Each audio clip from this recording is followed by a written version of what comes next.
Welcome to Our Pod, and by that I mean on Wednesdays we read. I'm Hannah. I'm Laura. And we are two best friends who do a deep dive into a new book series, one book at a time.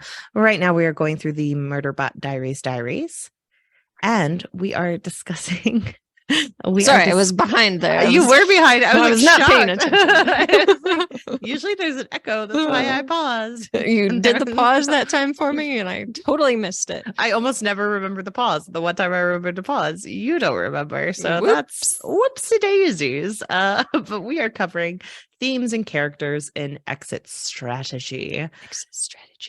Before we get into that, Laura, what are you reading, watching, and or enjoying? Just like a quick thing before I get into this discussion. So every single time we start recording and you say, I'm Hannah, and then I say, I'm Laura, I always worry that I'm not like separating my words, that I'm not separating my words enough, because I cannot tell you how many times I've been in like icebreaker situations where you have to say your name, and I've said my name like really quickly, and I've said I'm Laura, and people think that I've said I'm Mora, like with an M, like Mora, like Mora Rose. Yes, that has happened to me multiple times where people think that that's my name. And so I always worry about that when we start this, where I'm like, am I saying my name clearly enough that people know that I'm Laura? Laura is my name. I'm a bad mumbler though, and especially like when I'm in pressure situations like that, I'm just like, I say it so quickly, but every single time we record, I always think of that, like, am I saying my name in a way that can be understood? I love that. I mean, I don't. I know, but I just like knowing. I like knowing what's going on in your head when you're like, "Oh, I have to say my name. Say my name. My name. My name. My lead female's name." If there goes a month that we do not mention that YouTube clip, I will be shocked. Well, I also think it's not every episode, but it's like once a month at least that we mention that. And that quote it is just like high on our minds right now, because we always like these books always have the movie title in them, so we're always like and awkwardly tying in the movie title. And so the lead female's name is just top of mind. But Laura, I have been reading some things, Hannah, so good. I will list them now. I'm so awkward today. Laura got new baby goats, guys. So yeah, I'm tired. I have new baby goats, hopefully more soon, because only one goat has had babies so far, and it's one of those deals where it's like, if one of them is gonna kid, you kind of want all of them too, because it's just easier to take care of a bunch rather than just one. And I hate to be like that, but it just is easier to take care of several rather than just a couple. So I have two new little babies. They're very cute. I'll try to post some pictures on Instagram, but my Instagram has been messed up and I can't use it effectively, and it makes my social media addiction brain very unhappy. But that's okay. But you will list out what you have been reading. Maybe it's like forcing me to get into Twitter. Oh my gosh. This is bad. That is bad. Anyways, Laura. I read Binti by Nnedi Okorafor. Nnedi Okorafor. Yeah. This is a novella, a sci-fi novella. I really liked it. I listened to it on audio, and I did have to slow it down a little bit for me, so I listened to it at 1.2, just because there's like some different names of like different beings and stuff like that in there that I wanted to make sure that I had them like sorted out in my mind, because sometimes when you're listening to audio, you're getting a little confused, like, wait, who is that, or who is this, right? So that was kind of a thing for me. But let me just read a little description here from Goodreads. And so Binti is the first of the Himba people to ever be offered a place at UMSA University, which is an institution of higher learning in the galaxy. And she has to journey across the galaxy to get there. But when she's on the ship, so this is me diverging from Goodreads now. Okay. When she's on the ship, traveling to this university, she meets a bunch of different people. She's the only person like her that is Himba to be on the ship.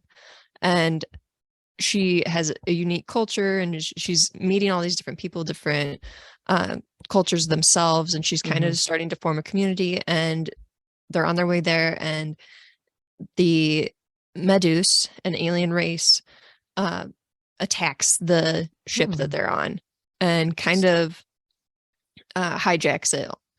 And Binti is able to kind of get away and not be killed by the Medus.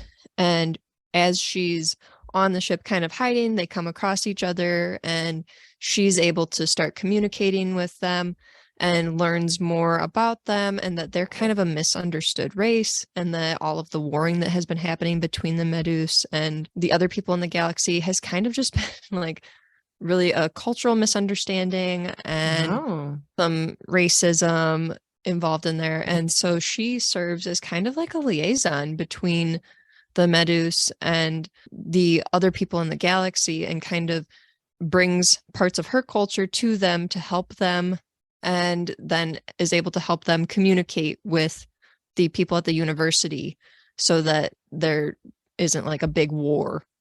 Oh, so interesting. It's a really good book. It's short, but I definitely think it's one that kind of hits you and sticks with you. Yeah. If that makes sense.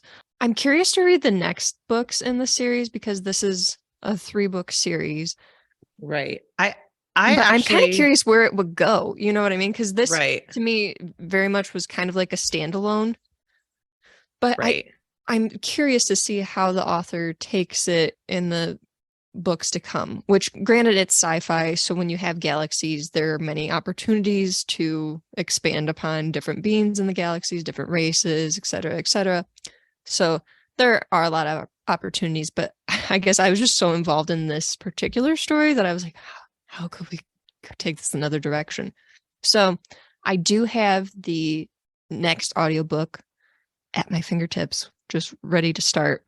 But I don't know if I'll start it right away, but it's definitely a book I'd recommend if anybody's looking for like a quick sci-fi that's different and really good. So check it out. So funnily enough, I own the 3 trilogies in one of that book. Yeah. I bought it from Semicolon Bookstore in Chicago one day on a whim. And actually, my boyfriend forgot his book the other day, and he started reading Binti, the first one. Okay. Yeah. And I hadn't read it yet, and I was like, "Is it good?" And he was like, "Yeah, it's really good. Have you read it?" And I was like, "Nope." So maybe I need to move that up on my list now that it's like sitting out. I did recommend the audiobook is pretty good too. Like I said, I slowed it down just because usually I read an audiobook at like 1.75 to 1.5 is kind of my sweet spot. Right. But like I said, for some of this is just me like not hearing names correctly and getting my sci-fi fantasy brain hoops out on me if I can't hear the names. So and understand like to separate who's who. So I do have to slow it down for fantasy and sci-fi usually, but the audiobook's really good too. I like the narrator a lot also. Okay. Well, I mean, I had recommended it to him because like, since he had forgotten his book, it was like a quick short one to like pick up, and read it like almost in one sitting. So that's exciting. So I will maybe pick up the I didn't know that audiobook. it came in a pack of trilogy. I just knew about just the trilogy. I didn't know that it came in like a 1-volume. Yeah, I bought the volume, and I kind of like knew in the back of my head that it was 3 novellas put together, but I also didn't, and then like later on as time went on, I would look at it closer and be like, oh, this is 3 novellas in one. And I saw that you had read the first one, so that's exciting. Yeah, it was really good. I also listened to another book this week, which was Fake It Till You Bake It by Jamie Wesley. And it was cute. It's about a professional football player who opens a bakery, and he ends up crossing paths with a former reality star who was on a show that you assume is The Bachelor. Of course. She is famous for being like the villain of The Bachelor, even though she's not like really the villain per se. You know how producers are with those shows, they kind of twist everything around. Right. And also, the way that people perceive people on those reality dating shows is pretty skewed anyways, because sometimes the villains, quote unquote, are actually just people who like get to a certain point and they're like, I don't want to end up with this one. Right. And so they end things. And that's kind of what happens in Jada's situation in this book. But anyways, Jada and Don Donovan end up crossing paths, and Jada ends up working at this bakery after she had said to a friend that the cupcakes were bad right in front of Donovan, who is the owner. Of course. But this is a cute book. I really like the character of Donovan a lot. And Jada, for me, at the beginning was a little bit harder to like because she kind of had like, and this may be just like them trying to make it one of those, there's got to be conflict between the two of them type situations. Right. So, of course, she had to insult his bakery in front of him. But at first, it's a little bit harder to like kind of get on board with her because you're told a lot that she's a villain on The Bachelor. Right. And then when she's around him, she's kind of insulting to his business. Right. And in a couple instances, and I kind of don't really appreciate that too much, but you do warm up to her as you go along, and it ends up being a really cute book. Yeah, I do kind of wish though that the author had made Jada a regular person instead of a reality TV star, and then delved a little more into Donovan being a professional football player and added more to that side of it, like maybe involve some of like the games and stuff that he had participated in, and seen how like their relationship evolved during the football season, because I think that would be kind of complicated and interesting. And also there's probably plenty of conflict there with things going on during the season rather than the off season, which is where the majority of this novel takes place, because obviously he's not able to work at a bakery when he's traveling for football games. But it was a really good book. I would recommend it. I think this is another one that I would tell people to do the audiobook version. I kind of like romances on audio. I know you do. That's so strange because I like reading them. I like a physical reading. Sorry, it's still reading. Sure. I don't know why I like to read them on audio, but it's just my preferred method. I don't know if it's maybe just like the inflection. You get the tone of the characters a little more. I don't know. Maybe. And that I'm bad at tones. Yeah. But I have specific genres that I prefer in audiobook. And on my script right now, I have several romance audios saved, and it's the exact opposite for like my ebooks that I've saved on Scribd, where it's like I have several fantasies, and I think that's just like how my brain works, that I prefer and can understand romance in audio better, versus fantasy is harder for me to do on audio. I get that. But yeah, Fake It Till You Bake It, really cute. If you just want a cute romance to kind of, I did it because it was Valentine's Day. So I started the day before Valentine's Day, finished the day after Valentine's Day. Good one to listen to while you're at work or walking or whatever you do when you're listening to audiobooks. So recommend. And then like it. I have been watching some things too. So I watched the Book of Boba Fett. Oh, yes. So I guess I didn't realize that they were basically like making all the Mandalorian became so popular that they were like, we're going to make a bunch of Star Wars shows within the Mandalorian universe. I didn't realize that was a thing. And I was like, oh, I kind of just thought this was going to be like Boba Fett and like Jango Fett, like kind of another, like they could be connected of sorts, you know, like the other ones are all connected. Obviously, they're all within the same universe. But at the same time, not as much, you know what I mean? Yeah. But this is like, the Mandalorian appears for a very big portion of the Book of Boba Fett. And I think that the Book of Boba Fett had the potential to really get into some interesting situations and things. And they did somewhat. They brought in, so Boba Fett encounters the Tusken people, the Tusken Raiders. Do you remember them? Yes. Okay. So for people that don't remember the Tusken Raiders from the Star Wars shows, they are a people that are kind of, I shouldn't say kind of, they're very misunderstood, and they're kind of considered like brutal warriors that just kind of go around and kill people.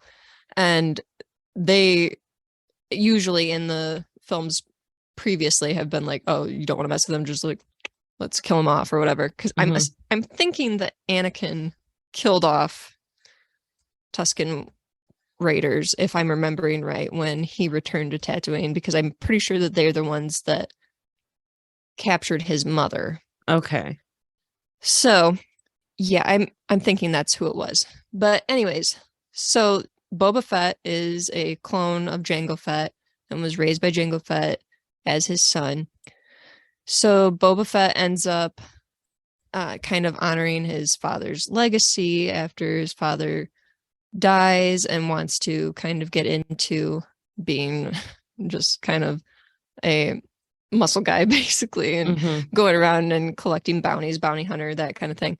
He works for Jabba for a while, ends up in the Sarlacc at one point, and basically the Sarlacc, if you remember from, I believe this is Return of the Jedi, is this nasty monster underground that has all these teeth and just slowly digests people. So you are just slowly digested, of course, forever. Actually, it's A New Hope. If I'm, okay, I think it's A New Hope where you have that. You are the Star Wars expert here. So. I've watched so much Star Wars recently that I'm trying to remember if it's A New Hope or not, where you learn that about the Sarlacc. I think it's A New Hope. Okay, but anyways, doesn't matter. So Boba, at one point in the show, he ends up in the Sarlacc, makes his way out astonishingly, and doesn't. I mean, he does have obvious like problems from being in the Sarlacc because he has to like use a Bacta tank from now on, similar to what Darth Vader uses for his wounds.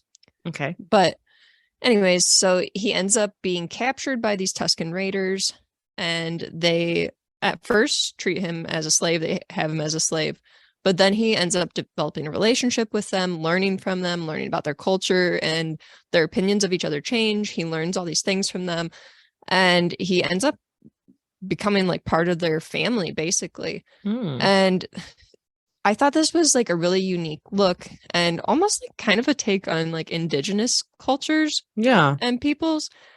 But then they're like literally like the next episode, we spent a couple episodes where Boba Fett is becoming part of this Tusken tribe and everything, and then the next episode they're killed off, and I was like, why did we have to fridge them?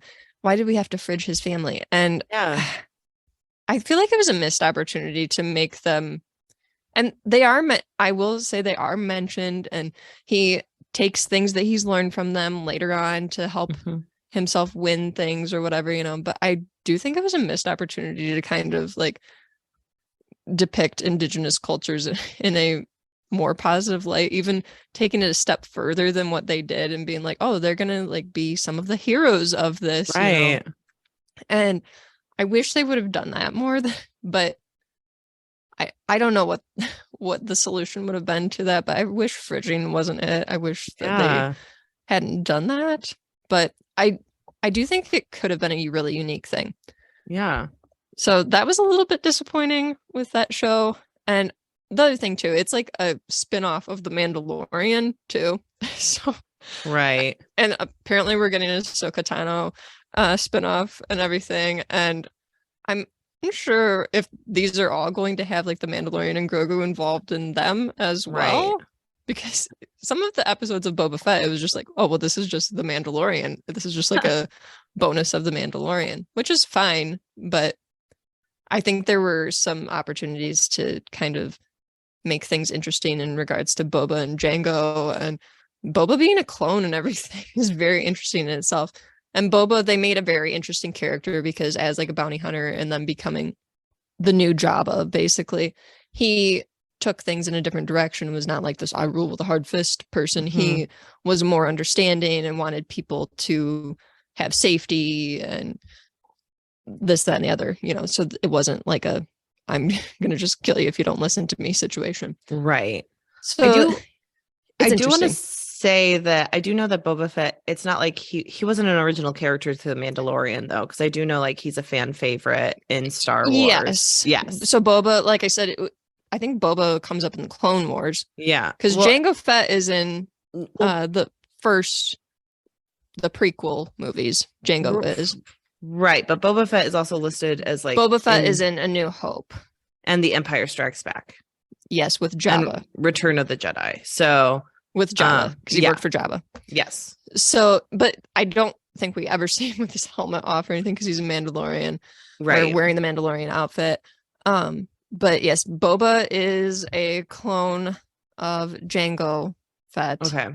And I think I have not watched Clone Wars, so I think this is delved into maybe more in the Clone Wars. I'm unsure. I think so. But then Jango ends up raising Boba as a son. Okay. Which makes things more interesting. And then the Mandalorian armor that Boba wears was from Jango. But yeah, there's a lot of interesting things surrounding Boba Fett that could make for a very interesting TV show. And I feel like they kind of sprinkled some things in. I don't know if they'll do a second season where they kind of do more, but I would like that. I get that. I just think that like the Mandalorian is so popular that they're trying to just incorporate it into everything. Right. And I get that for like making money, but at the same time, it's interesting to try and push the needle a little bit and make things different. Yeah. Interesting. So that was a lot of Star Wars talk. I mean, it's going to be like that for a while. There's so much talk for you to do. So I mean, I'm going to start watching. Well, next week, The Mandalorian season 3 comes out, so I'll have that first before I have to watch any of the animated stuff. So we have a little break, but before I have to watch any of that. Okay. But there's plenty of content that will keep me occupied forever. And I think there's a couple new shows coming out this year too. Okay. Because I think the Ahsoka Tano show comes out this year as well at some point. Unless they push it back, who knows?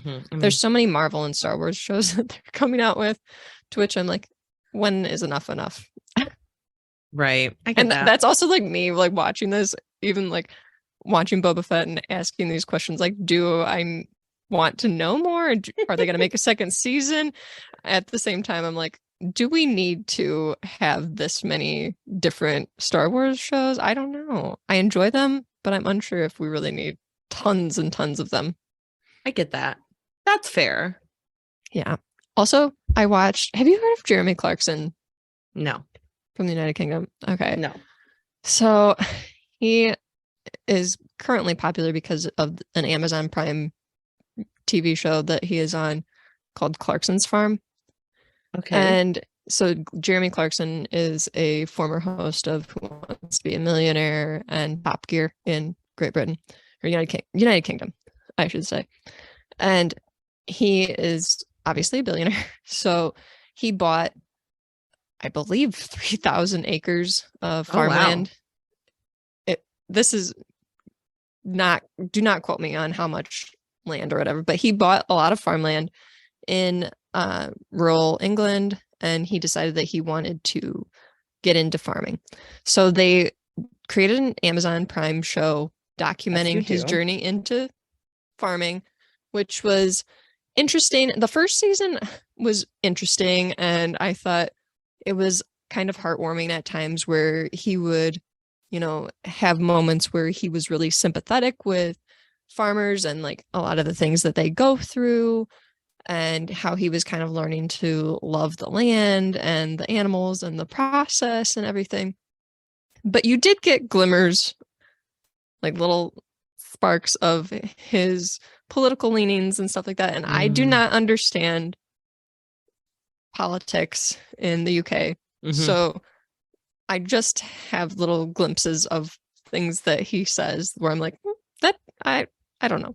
Right. But in the second season of this show, which has recently come out, he has decided to start a restaurant, and he wants to go on these other endeavors. But he has the main premise of the show this season is that he's got this restaurant that he wants to start, and he wants to basically have it be a restaurant where everything at the restaurant is produced on the farm. The beef and the vegetables and everything that they make, like their dishes are all from the farm. So it's farm to table right there. Okay. Which is really a great idea. Right. But he faces a lot of pushback from the city council because he had already had a farm shop that he set up, and it causes a lot of traffic in this small town, Cleddington Village. And so the people are not too happy about that. He's also got the film crews in and out. Then there's all the people that have seen the show that are coming through. And I think there's a big disconnect between him and the people in this village. So there's a lot of back and forth this season that you see him going to village council meetings and trying to appeal to them like, hey, I'd like to do this. And they're like, no, we heard you on radio shows calling us stupid. We're not stupid, and quit saying that about us or whatever. And then it doesn't help his opinion of them when he tries to do something and they like block it, or they make things really hard for him. Like they were having a problem with people parking around his farm store. So he said, okay, well, I'll open up this field and they can, it's his own land. And he said they can park in this field. Right. It started getting muddy. So the council banned them from parking in that field, passed things to ban them from parking in that field because it was an eyesore. So then people were parking alongside the road. Well, then that was causing traffic problems. So they put up cones for like miles around the place. And so he's got all this back and forth with these people. And where I find issues with it is that it's so complicated because like the restaurant that he was going to put up was actually, in my mind, going to be kind of a net good on the community because, and also his farm store is kind of a net good on the community because it brings in so many people, even though I know how frustrating it's got to be to deal with traffic and all the extra people in town and everything for a small town. And I get that because I live in a small town and we deal with seasonal campers coming to our town, and it gets frustrating. But at the same time, it's so beneficial to have people come to your town and buy things in your town, produce income, stimulate the economy, local economy. It's very helpful. So that is helpful to their community. But also this restaurant that he wanted to put up, he realized pretty quickly that he was not going to produce enough product by himself on his farm to be able to feed people for probably more than a week. So he was going to get sources of food from other local farmers, and many of them were really struggling because like there was one farmer, she's been dealing with TB on her dairy farm and has lost like over half her herd.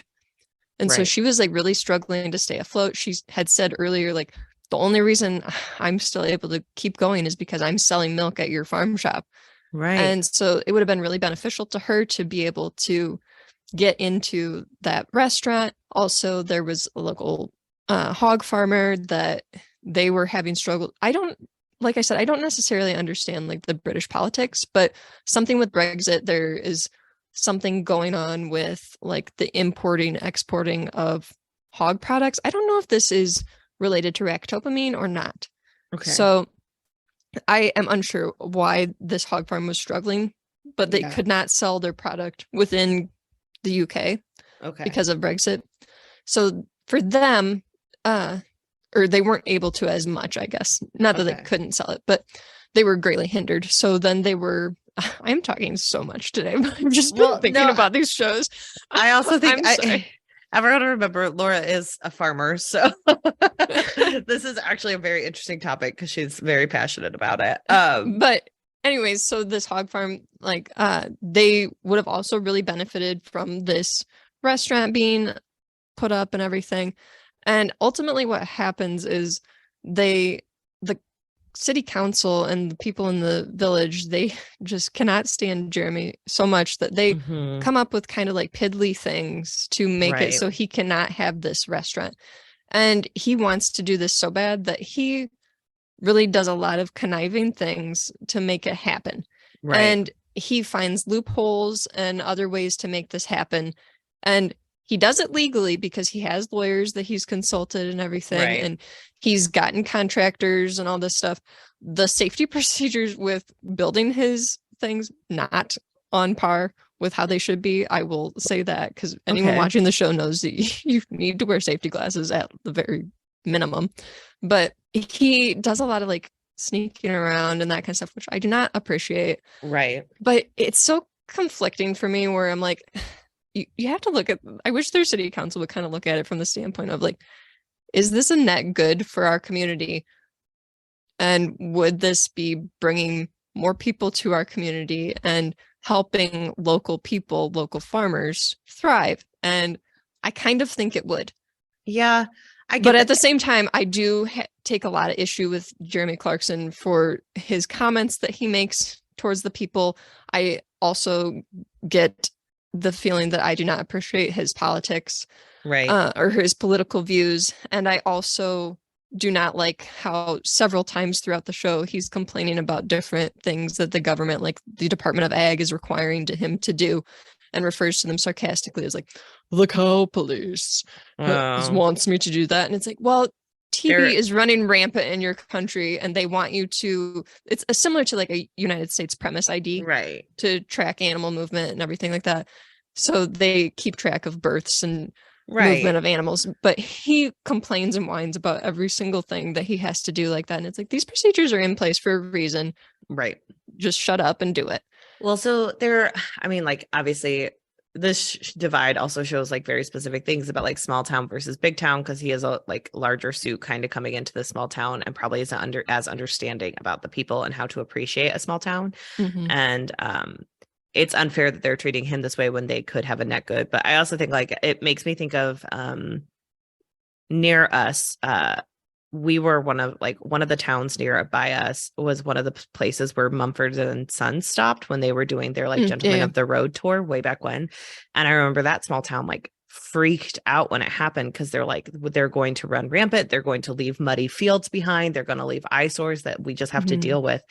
And like Mumford and Sons kind of understood the towns they were coming into, and they were like, no, here is our prepared plan. Here's how we're going to direct traffic. Here's how we are going to minimize trash.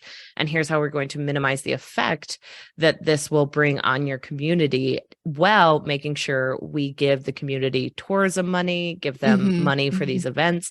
And they brought in, like, I remember one of my aunts went there, and she had grown up in the area, and they had like, they literally brought in like the old school ice cream place that was closed down and like got like their old like logos, and she was so excited to try the ice cream and everything.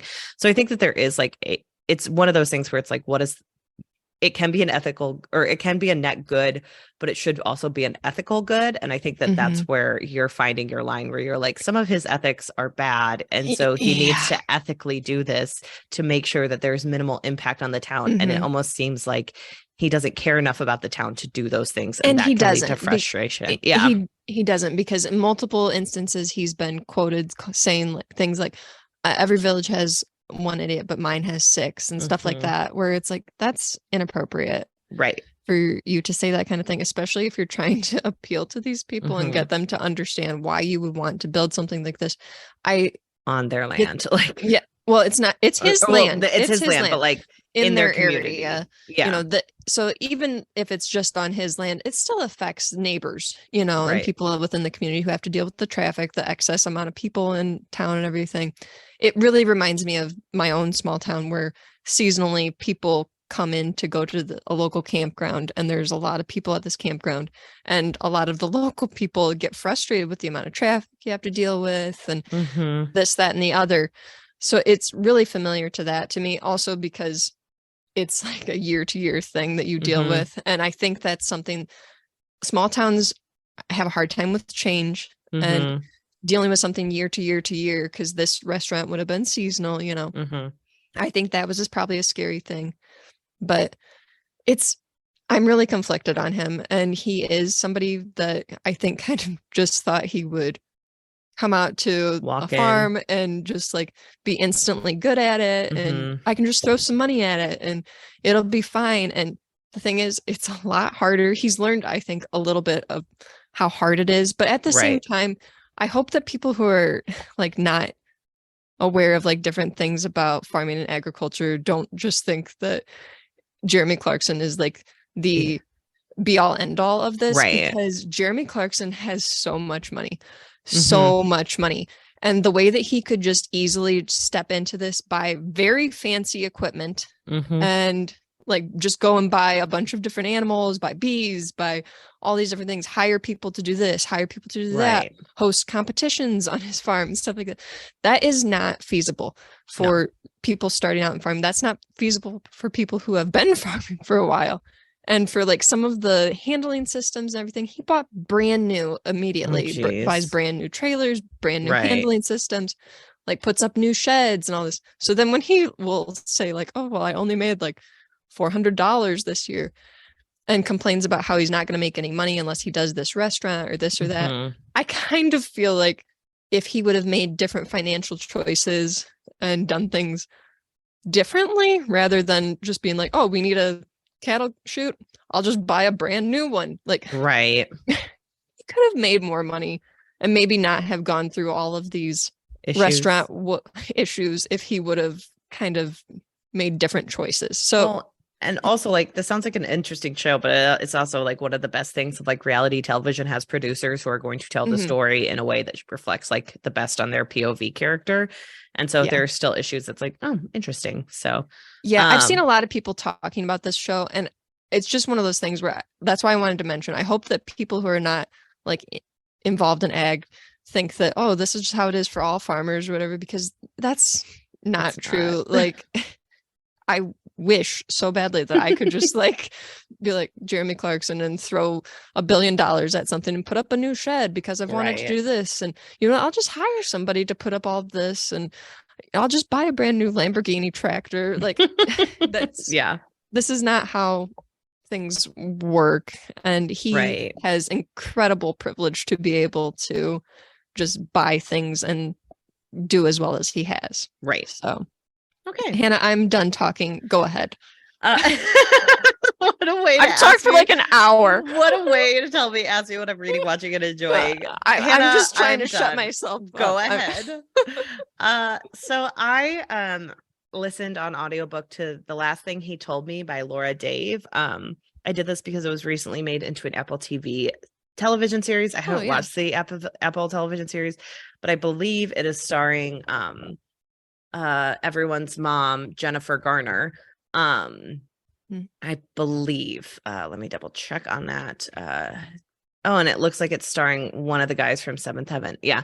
Jennifer Garner and then Andrew Rice as the two main leads. I listened to this on audiobook and I did not like it.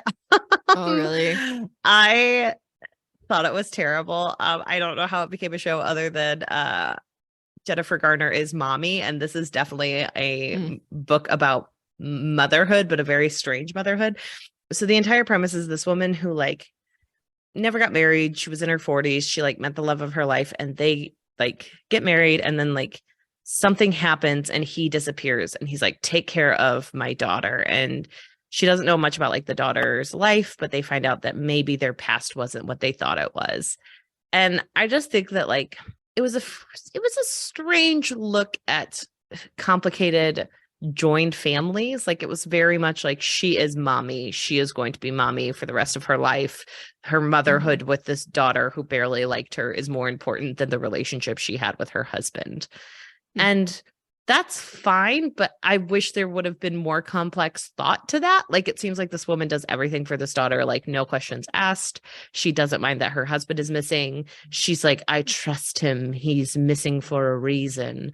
And it's like, or you could be mad that like he like didn't that he didn't tell you any of this or trust you in any way, and now you're left to clean up the mess. Like, that's very irresponsible of this man. Like, and there seemed to be no reflection on how bad some of his actions were, because he did it for his daughter and the love of his child. And it's like, that doesn't excuse everything he's doing to this woman who he's only known for 2 years. Like, but he thinks she's just this beautiful soul, so she's willing to put up with it. And I kept being like, this is incredibly unfair that this woman has to go through all this.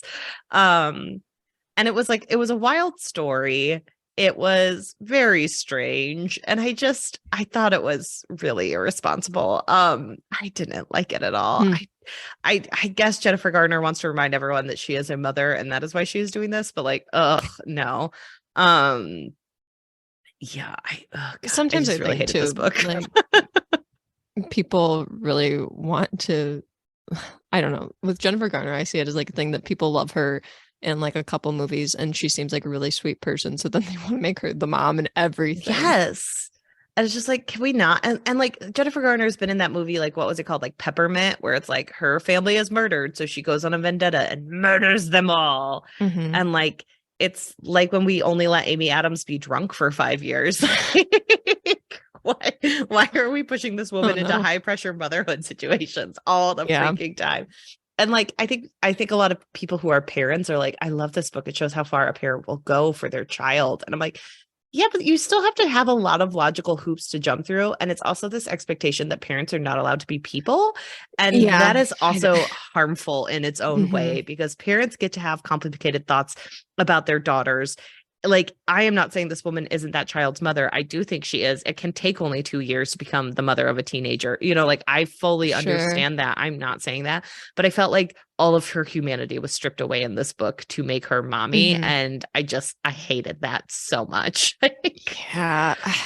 I feel like that's something that you see a lot in, like, not only mother-daughter things, but father-son and any kind of like parent and child relationship depicted in media, where it's almost like the parent doesn't get an identity outside of just, they will give their soul to save their child. And you're right, it is harmful. It's not good.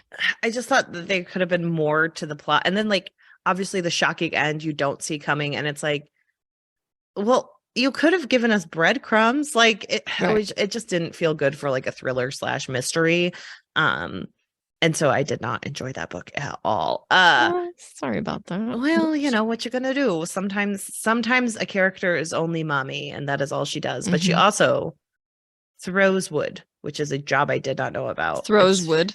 Yeah, I think that's what she called it. Or like, she was a wood thrower. A wood thrower. Like, somebody chops it and then she throws it into something, or I forget what she said she was, but it was like, there's someone who like creates furniture, but it's like more complex than carpentry because it's art. I don't know. It was a weird story. Like on a lathe? Maybe. I honestly didn't understand half of it. And I did not care to pay more attention to it. It was just like something I put on for the day and like let it wash over me like a bad story. And then just probably moved on. Turning wood, not throwing. She was a wood turner. Thank you. Yeah, it's probably on a lathe. Okay. Yeah, she was a wood turner. So she had a fascinating job and she lived on a houseboat.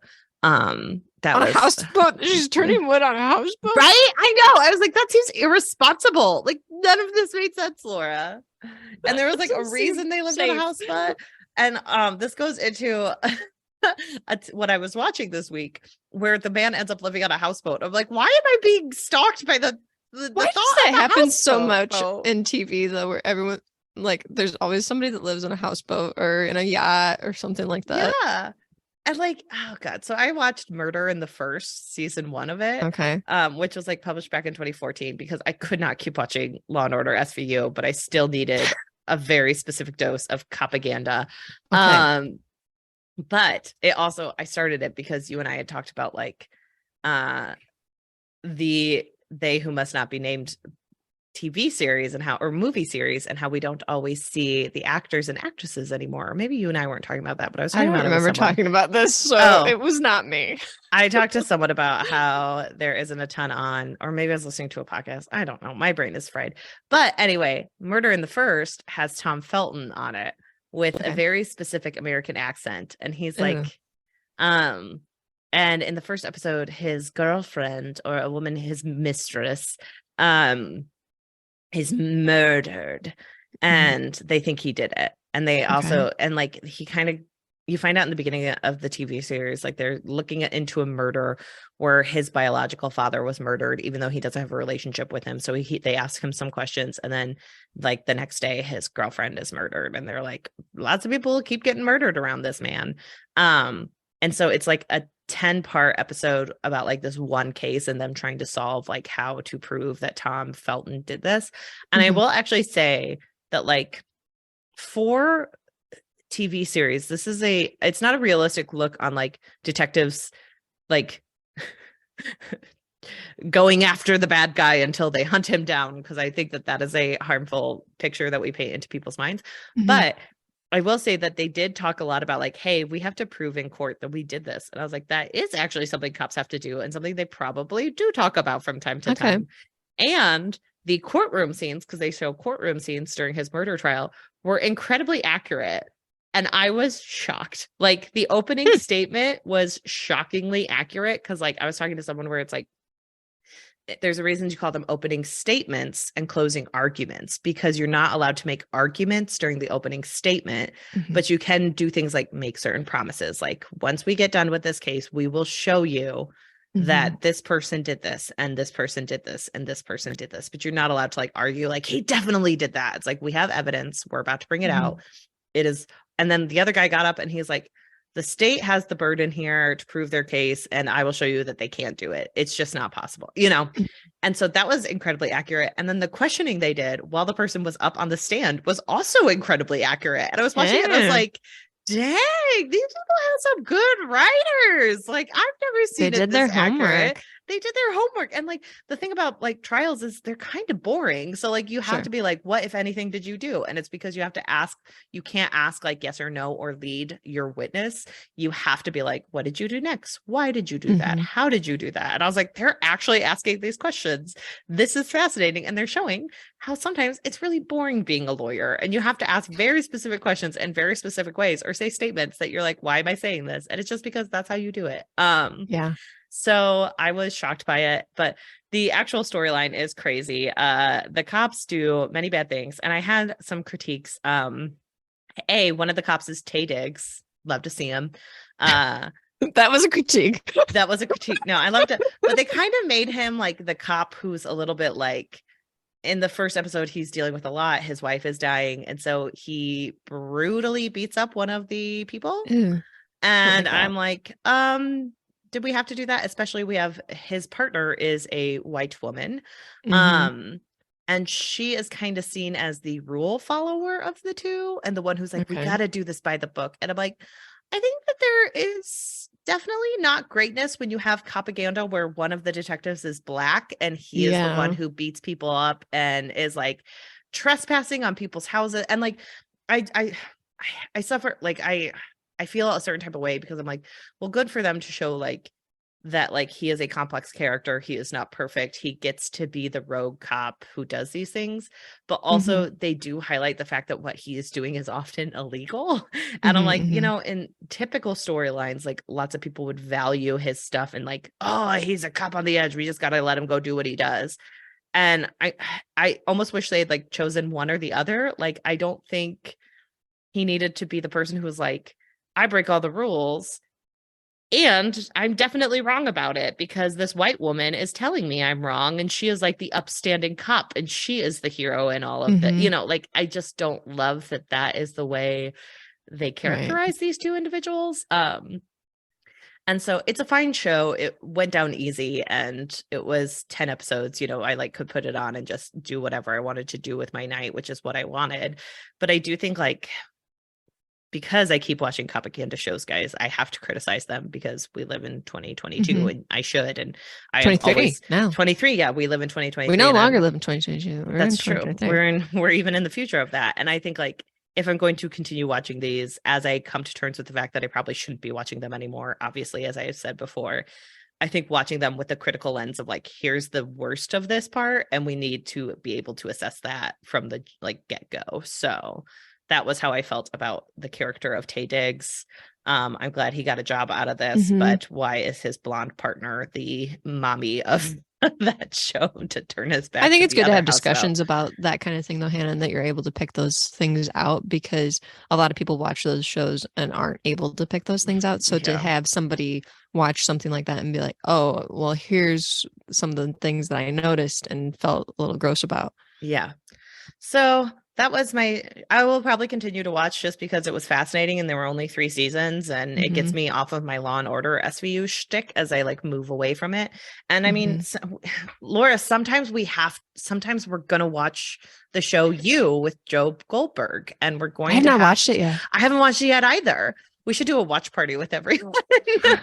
Who wants to watch You? Who wants to watch You with us? I will say I got so many emails from Netflix and like reminders like, hey, You is coming. And oh my God. That is, stop stalking people about the stalking TV show Netflix. Come on. I already have a modicum of shame about liking that show. And then you want to try and shame me by sending me emails? I have actually gone a complete 180 on that, and I'm proud to watch you, because do you know Really? how many like quote unquote well done crappy shows men have? And it's like, you know what? This is a well done crappy show. Like it Yeah. has high production value.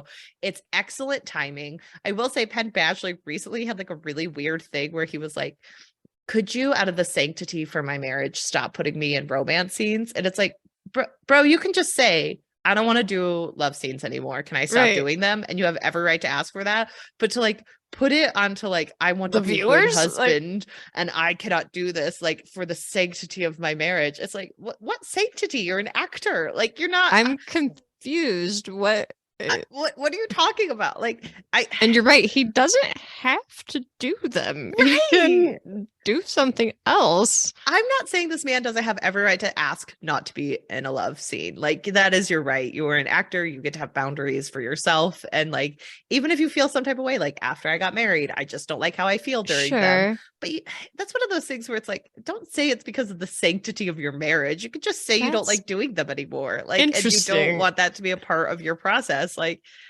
it is your job. You don't have to be like, my wife and I just feel like I'd be cheating on her. And it's like, well, you wouldn't be, but okay. That's acting. That's not real. It's acting. That's why we started hiring like intimacy coordinators to make sure that it is not cheating and it's safe, above board. And interesting. Yeah. Okay. But okay, Joe Goldberg. Right. That's fine, Penn Badgley. Yeah, have at it, Penn. But I think he's also one of those people who's getting so famous that like everyone's going to figure out how bizarre he is as a person. And it's like, oh, that's definitely coming. But guys, he was always this way. Just no one cared to notice. There's some of these people that I feel like through these types of shows, because this is Pedro Pascal recently. From The Mandalorian and Narcos and The Last of Us. Yeah. He's becoming so popular that you go on any social media site and people are talking about Pedro Pascal. At least somebody is that you know.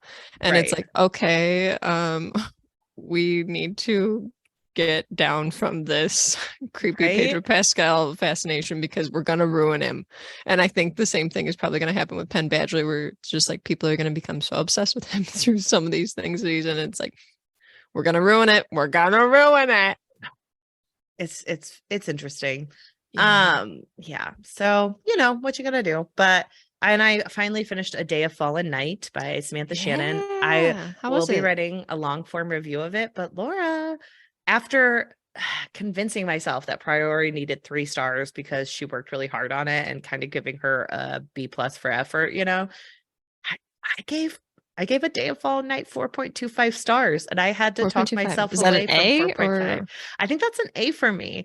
I really liked this book. I thought it was. What was holding you back from 5? Because I know you really enjoyed it. So. I think a little bit of is knowing that I'm fangirling a little bit because I disliked Priori and like, I actually like this one. This one's so good. This one's so good. And I do think that some of Shannon's pacing is very bizarre. So sometimes it feels very rushed, where it's like, hey, all this important stuff, like seeing like.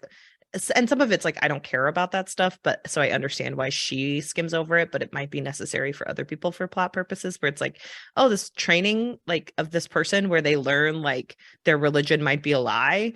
We're just going to tell you that happened and everything was okay. And it's like, well, this was a main character. So him learning this like would have been interesting to like get information on, but we didn't get to see it. It just happened off the page. And then like sometimes there would be sudden time jumps where it's like, well, it's been 8 months, and it's like, how would we have known? It has. And I read it with Sandra from Story Darlings, and she would be like, Hannah, we suddenly jumped a year. Like, what happened in that year? And I was like, well, I think it's like writing around on this stuff, and like, but like the pacing is still problematic. And I do think that one of Shannon's best storylines is always what happens in the East with the people who believe in dragons, who are their gods, who they're going to ride against these worms. And I think sometimes that's the most interesting part, but I also understand that Shannon is a white woman and these people are heavily coded as Asian.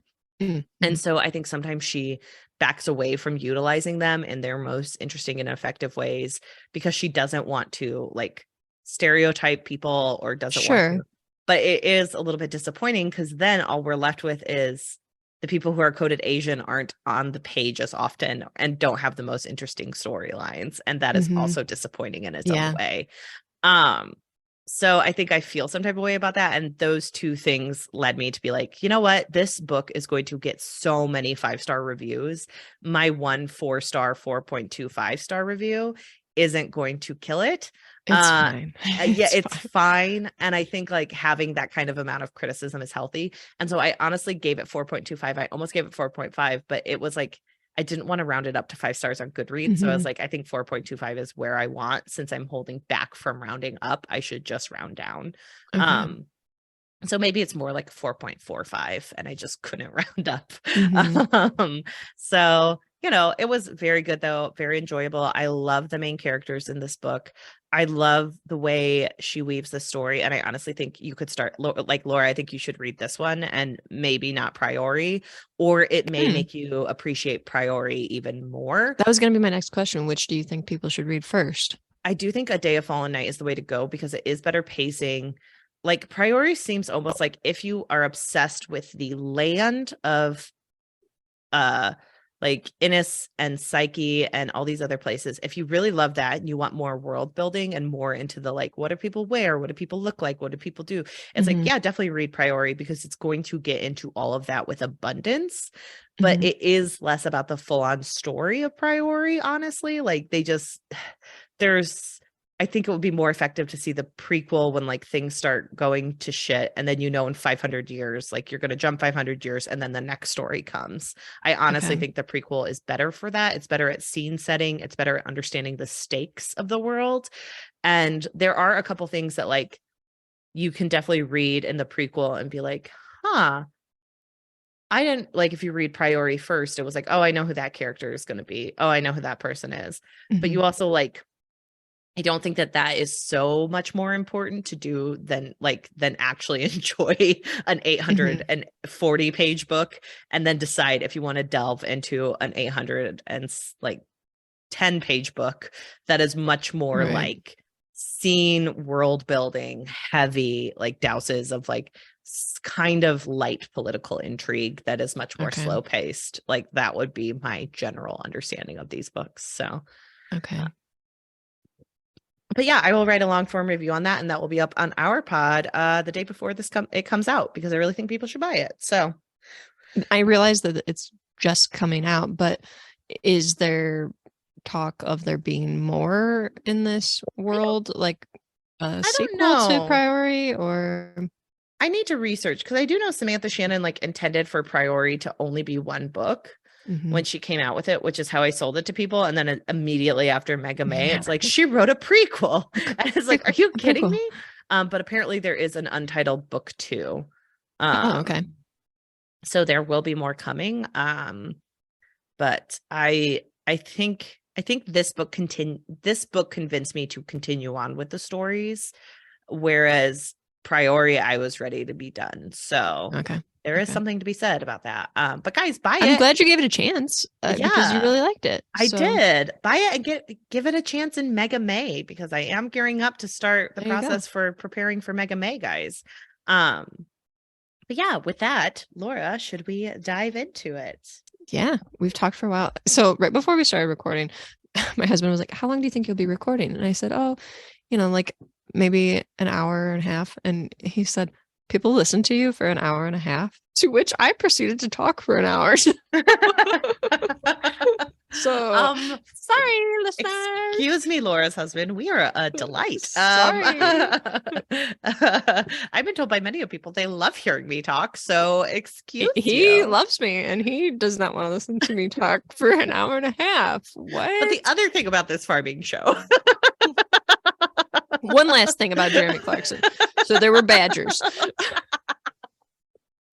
He wanted to kill him. Oh my goodness. They carry TB. It is problematic, and they were an endangered species that was threatened. Guys, I no longer endangered. I guess I had one joke about Laura having one more thing, and she in fact did. I did have a thing. I can actually go farther in depth on Jeremy Clarkson if we need to on this show. But I will stop because we need to talk about Murderbot. Yes, and Murderbot returning to its roots to like save its old team and make sure that Grey Chris pays for all of its wrongdoings. So I came to a realization that this book is literally just a book that's about the consequences of Murderbot's actions. Do you mean I have to deal with my with the problems that I created by myself? That's fair. It literally is it not? Yeah, it is. This is like a wrap up of like, Murderbot, you did this, you did this, you did this. This affected Dr. Mensa. This affected you. This affected this person. And here we are. Yeah. It's an interesting thing that like Murderbot's like, well, I have to return. I don't want to, but also I love these people in a way that I don't fully comprehend. Mm-hmm. So I'm going to see everyone. And then, I have to save Dr. Mensa. And like, yeah, it's interesting because I don't know. This is such a strange little book because like, if we look at like Pinley's return, like I remember when we were talking about All Systems Red. Oh yeah. Well, but you were also talking about in the last episode, like Pinley being like, yeah, like we didn't know we messed it up and then you were rubbing it in our faces. Yeah. I was like, yeah, but Murderbot gets to do that. Like Murderbot is a being that people look down upon. So if its reactions aren't 100% understandable to you, like it gets to be a little bit unreasonable sometimes. And so I was like fully on Murderbot's side. And I think you reading it, like I hadn't even read it like that until you said something. And I was like, oh yeah, I just apparently don't care as much about these human emotions as the little bot who I don't want anyone to say mean things to. I think I appreciated Pinley coming at it that way because to me, that reaction showed that they actually cared about Murderbot. Mm-hmm. And Murderbot wasn't just something that they were like, okay, well, we're done with this mission. So screw you. Like, yeah, bye. We're done. I do like that Pinley also seems to be the person besides Dr. Mensa who like loves Murderbot the most, but like in her own way where she's like, I freaking appreciate you and I would like for you to deal with that. Like, it seems like Pinley's maybe a character where it's like the feelings aren't often said out loud, but are expected to be known through actions. Yes. And a lot of times people aren't able to pick up on things like that, especially Murderbots. And, you know, us Murderbots, we have trouble picking up on people's true feelings unless they sometimes just state them. So yeah, I do appreciate us Murderbots. I do appreciate a lot of what Pinley brought to this book because I do think it was kind of the character that was there to essentially tell us that Murderbot was cared for and that they were concerned about Murderbot's well-being. They're concerned about Murderbot's future and want Murderbot to be able to do things that it feels comfortable and happy with. So that was kind of the purpose of that character in my mind. I like that. No, I think I'm a lot more self-centered than you are. I don't know. But like when I read these books, I'm always like, yeah, of course Murderbot gets to go off and figure themselves out. Like it's their business. And then you're like, oh, isn't it so nice that they proved that they, and I was like, no, like that's understood, obviously. And it's just like, no, maybe I'm just more like Pinley than I would like to admit. And I'm like, why are you being so aggressive right now? Why can't you just be considerate of this tiny little bot? Like, go away. Not tiny. I mean, Murderbot is not tiny, but it has lost a couple centimeters in height. So that is why I'm calling it tiny. Shaved a little bit off there.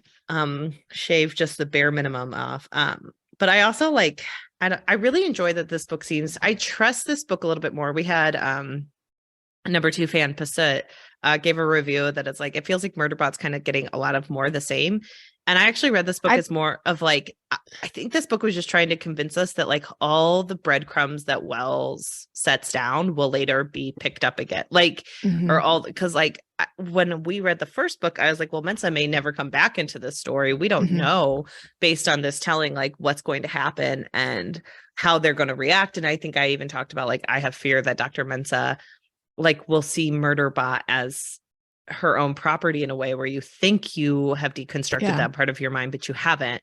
And in this book, it shows like, oh no, Dr. Mensa got the message, understood, and is like, you know what? You have every right to be frustrated with the fact that like we have this system where I am seen as your owner. It's wrong and we need to fix it. So we need to start changing people's minds and start treating you like you are a fully realized like human or humane person or humane being, I should say. It's so difficult to talk about Murderbot. Yeah, being a construct is different. So yeah, a fully realized being, I think is the best way to put it. Sure. And so I do think that like that was what Wells was doing in this book, was kind of like proving that point of it. Like, don't worry, we are moving forward with this story. We are moving towards Murderbot, like speaking for itself and more like, I think Murderbot talks more in this book to people around it than it ever has before. And I think that that shows a ton of growth with it because it's no longer internalizing all its thoughts. It's like externalizing it to the people around it. And it's showing its thought process and how it thinks. And that like shows other people that they're being accepted into Murderbot's world and have like a more fully realized relationship with each other. Oh, for sure. Yeah, I think I've seen a couple people on Goodreads in their reviews say that this book was a lot of more of the same to them, which I can understand, but I think I come at this series as being maybe a little more creative because it's fairly like episodic in nature, where I almost want to say that Murderbot has put itself in its own TV show. Its life has become a TV show. And we know the importance of television and media to Murderbot. And we see a character arc in the same way that we would in a TV show with Murderbot, and the way that it's growing and changing and talking more, becoming more accepting, learning, trusting. And I think it's pretty unique, honestly. I'm hesitant to say it's more of the same, even though there are similar themes throughout all of the books. I'm really hesitant to get on board with being like, hey, it's more of the same. Right. Because to me, I think that that's kind of part of Wells's process, especially because I think originally it was intended, what I'm assuming, it was intended to end with Exit Strategy, just be the 4 novellas. And then they obviously became extremely popular, so there's been more added on. Right. I think it was supposed to be kind of like a mini series almost to end with this one. Well, and I also get this, like, it may also feel more of the same because we are gearing up for a full-fledged novel. Because if you think about it, I believe the next one, if this was the last one, though, you know, you almost have to look at it from like from the point of view of like this being like in itself just a 4 novel series, right? You know what I mean? Exactly. Going from like the intentions originally. Yeah. It's interesting. I'm very interested to see how we move forward from this. I love like I love this book so much. It's so nice. So one thing that I've seen a lot of people talking about is that Murderbot and Dr. Mensa are like, they're not like heroes of the story. They're just like people that kind of got into like hot water. Right. And, like the wrong time. They're just people that like, oops, we're here while this is happening, and reacted to their situation. And I think that that's actually an excellent take on this series. And this book is, like I said, just kind of Murderbot coming to the conclusion like, oh, I have to actually own up to some of these things that I've been doing here. Whoops. And so I think it's interesting to see how being in the wrong place at the wrong time, you still have to kind of deal with some of those consequences. So I find that fascinating. Yeah. It's interesting. I'm so like impressed by how Wells like has these moments of like Murderbot answering for its own actions, and then also showing on the other side like why Murderbot acts the way it acts. So like the moment where they're like the company comes to pick them all up and it's like, we need more money if we're going to take on this deadly weapon. And it's like incredibly invalidating and humanizing, like dehumanizing to like tell this construct, like, you can't come on. And it's just supposed to accept that because like with most constructs, there is this like module that makes sure they act a certain way and make sure that they're totally compliant. Like this does deal with consent issues in a very weird way, because like as we go on, like you find out that constructs have to work within their confines to like have any kind of free will, where like Murderbot even points out in one instance where it's like the companies that have these constructs or these like ships never think to tell them not to answer people if they have certain information or like think for themselves at all. And so like Murderbot takes that and like gives those bots like a little bit of free will, which is shown with it's like telling this what's the evil like combat bot, the combat sec unit, being like, I could give you free will, I could change your government module. And it's like governor showing module, how little like, or governor module, I always call it the government module, but they like, it's showing that these constructs may want to be out, it's just that they have no other choice in this. And it's which very interesting. So Murderbot has like mentioned before like indentured servitude and like slavery of sorts when on a ship with other humans, and it leads to conversations revolving around like, is this slavery, and is this I mean, obviously they're being held against their will doing this, even though they're programmed against their will to be like this. Right. So there's a lot of consent issues. And then also like with Murderbot, you see a lot of the trauma of that and how it has to overcome all this trauma regarding the way that it had been programmed and having to hack into its own governor module to be able to break away and go rogue in order to have free will. Right. So sad and really complicated and interesting. Right. These books are so complicated and like very short amount of time. Like it's just bursts of interest and everything. How did you feel about Garothan and Murderbot's interactions in this book? I really like Garothan because I really like Garothan in this book because it seems like he was able to accept the reality of Murderbot, which is like Murderbot has its own identity. And I think he was very afraid like its identity would be like, for lack of a better word at the moment, evil. Like he expected it to want to murder things. He expected it to be untrustworthy.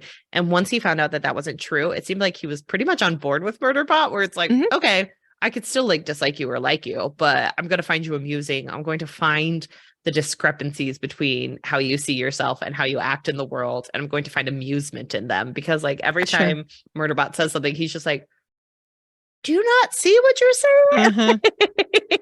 It's like, I still don't like you. And he's like, I know. I know you don't. You had pointed this out early on, how their relationship is really fascinating because it shows us some of our own internalized prejudices, even though we share similarities with people, that we can still be prejudiced. Right. And I think that it's really unique to see some of those prejudices kind of come to a head in Garothan in this book, where you see Garothan kind of growing and being like, oh, well, yeah, I guess this is what the situation was. And I guess I should have just accepted Murderbot for what it is, because it was always just kind of presenting itself as it is. Right. So interesting. Yeah, I love this book so much. How'd you feel about Dr. Mensa in this book? I really like Dr. Mensa. I mean, she's just amazing. I just love her so much. I love that like she's allowed to be like, she's allowed to be flawed and understand she's flawed and be like, okay, well, we're going to move past that. Like we are going to like accept that this is the world we now live in, and like this will be fine. We will be fine together, and I will make sure we work within the system. And this book like does a better, more effective job than in the first book with Dr. Mensa, where Dr. Mensa is like, you're going to come live with me and you're going to get to do whatever you want. And she has like kind of this pie in the sky view. And then when Murderbot is like, I didn't want that. I don't want to be owned by anyone. She was like, totally. That makes sense. Why would you want to be owned? Like, we made a mistake. We failed you. And it also shows how Murderbot was so quick to assume that Dr. Mensa would feel that way, when it's like, oh, Murderbot, you could have trusted Dr. Mensa a little more and kind of had a dialogue, and maybe you wouldn't have been in some of these situations. Or maybe she would have given you more resources to be in those situations, where like, she's like, well, you know, she has a little bit more like privilege to like get Murderbot into these places where she needs it to be. And like, it's so fascinating because on the one hand, she's like easily forgiving, but she also is like, this is something I love so much, and I'm trying to find the right word to say it to like not infantilize Murderbot, but she won't let Murderbot get away with some of the things it believes about itself. Like, oh yeah, she calls out like, Murderbot, you don't want to just fly around the world watching TV doing nothing. Like, you haven't been doing that this entire time, or else you wouldn't be here. It's just like Murderbot saying like, I keep getting into these situations and I don't even care about humans. It's like, you care the most, Murderbot. Well, you care the most. And she's like, you like helping people. And Murderbot's like, what? I found this infuriating. And she's like, yeah, but you're still here. You're still doing it. You still want to do this. So like, it's definitely you, Murderbot. You definitely want. There were so many opportunities for Murderbot to just be like, oh, is that person like getting taken advantage of over there? Should I step in and offer to be their security consultant, or should I just walk away? And I could have walked away. I know. Well, and then she also like, I love that they have the moment where she's like, you saved so many people, and Murderbot can only think of the people that it didn't save, where it's like, I can't help the people with labor contracts. And she's kind of like, and that's okay too. Like, you can't be everything to everyone. Well, even trying to dig into its own past is proof of how much it cares, because it has such a large amount of guilt for what has happened in the past, that it wants to know what happened. It wants to dig into why Grey Chris is trying to be doing all these things that are terrible. Evil. Yeah. $1 million. Corporation. But I don't know. What did you think of like Murderbot's journey back to all these people? And like, how did you think, like, what did you think about this book altogether, where we're bringing back the old gang? I think it was well done. It's obviously fast, because I feel like I could have dealt with at least one more journey in between here before we got back to them, where we kind of like disperse them in here, or disperse them in a little bit, you know. But it's obviously a novella, so I can't get too much out of this. But I thought it was well done, and I think it was done effectively in the way that we are brought back, and they have all kind of processed what had happened. And then Murderbot's able to process quickly, because Murderbot processes faster than the rest of us. And it has more time on its hands. Through all the action and everything, it's watched a million seasons of Sanctuary Moon by the time that we're able to process through things. But I really liked it. And I also think that the action in this was a lot. And to me, maybe a little much at times, just because I'm not so much of an action person. Right. But it didn't take away from the story for me. I still gave it 5 stars, but I think this is maybe my least favorite out of the books so far. Right. Out of the 4. But that's still, I still love these books. Like, I loved this one too. I just think the action was a little bit much, but and that's just my own personal preference.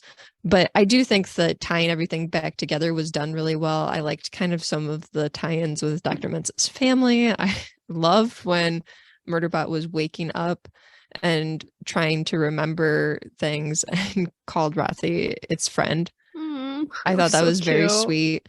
But I think just kind of this journey back, it really felt like a season finale.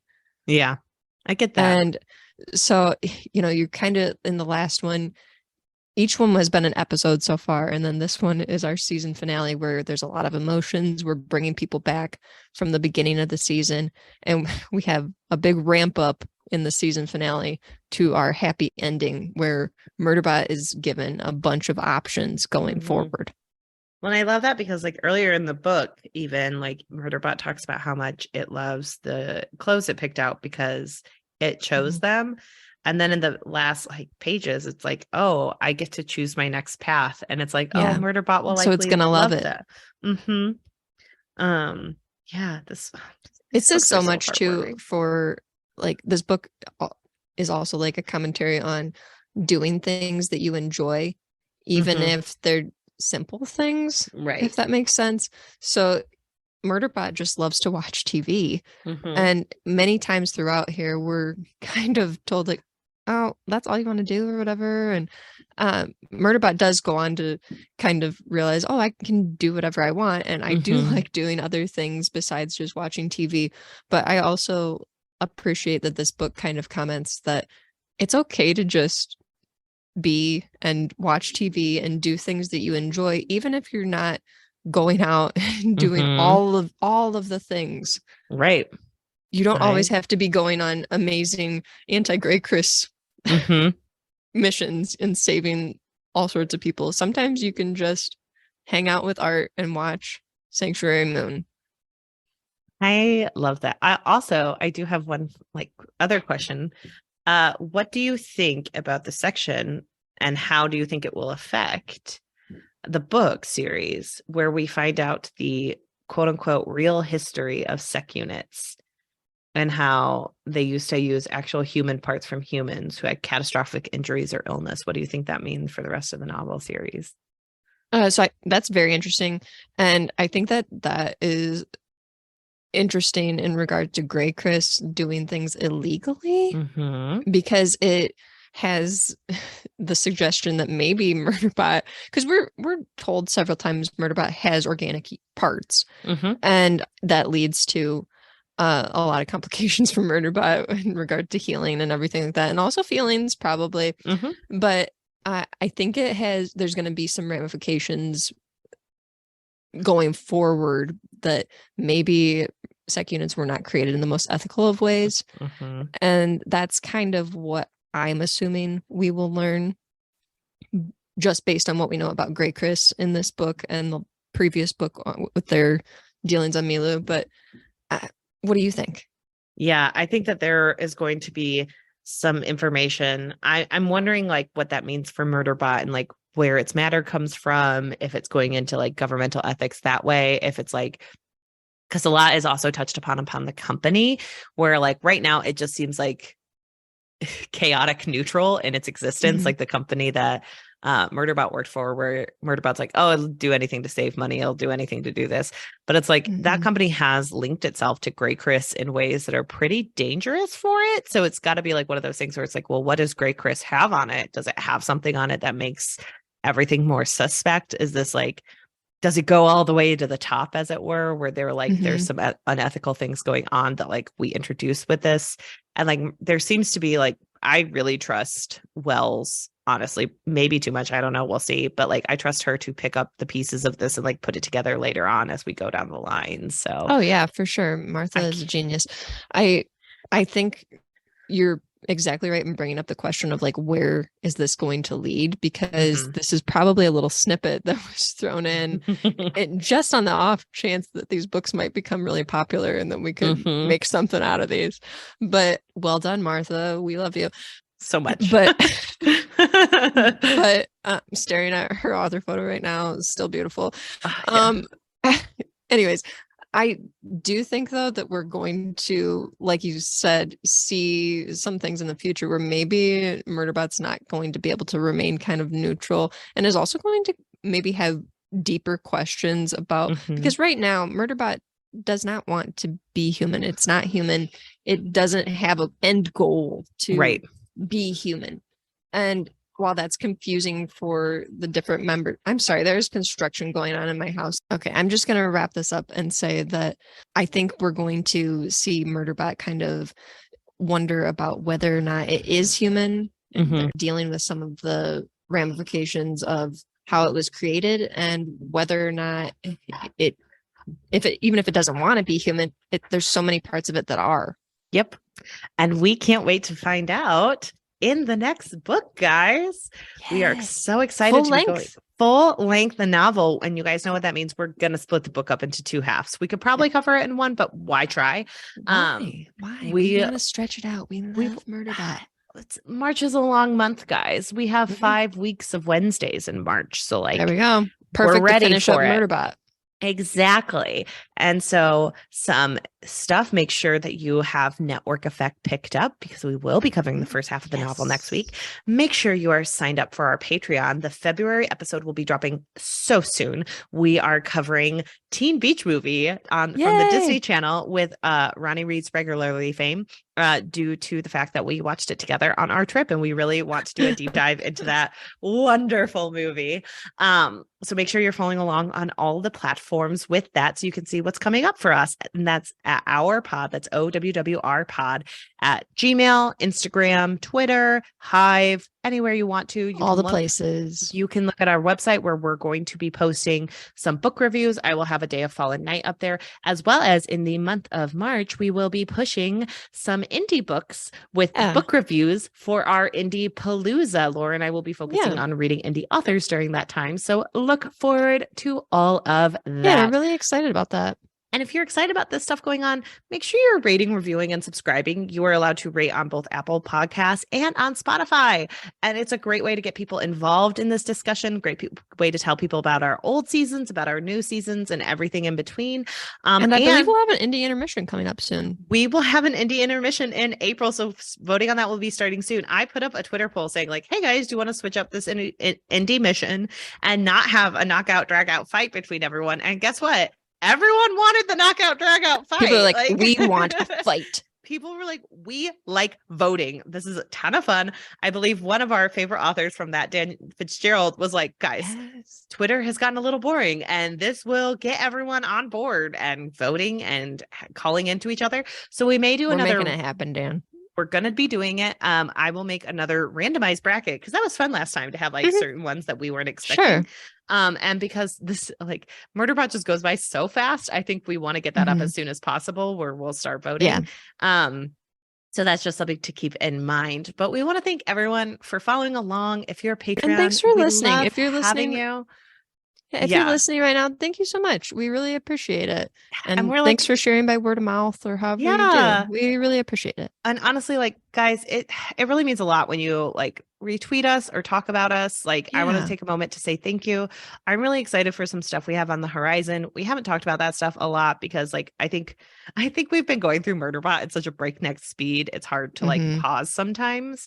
But to pause, like everything's really exciting right now. We have some like hopefully there's some really cool things happening. So we may have some author interviews coming up that we're really excited about. We're really excited about Indie Mission. We're really excited about Indie Palooza. We're just so excited for this podcast. And like I really appreciate everyone. I can't wait for everyone to read the Greenbone Saga. I know like it was neck and neck with the Locked Tomb series, but like I really love both those series. I've only read the first book of each of them, so we couldn't have gone wrong, but I'm excited to read those. I think it'll be very interesting. Each new series has brought something very new to the podcast. So the fact that this was like voter like or listener voted was like really exciting for us. So I just want to take a moment. We have so many exciting things coming down the pipeline. And that's and even if this is like, I know some people have been like, oh, I wanted this series or that series to win. Maybe I'll check back in later. I'd really appreciate if you hung in with us through the coming series. Like we will try really hard to do them justice. And even if you don't want to read them, we've read them. So you can listen to our amazing banter. And if you're like following us on Discord, we have fun talks there. Hannah's going to become a little bit more active on there. I've been dealing with my own personal stuff recently, but hopefully that'll fix itself out. And if it doesn't, I'll still need someplace to escape. So everyone be following, rate, review, and subscribe. And we can't wait to talk about Martha Wells' full-length novel next week. Bye. Bye, guys.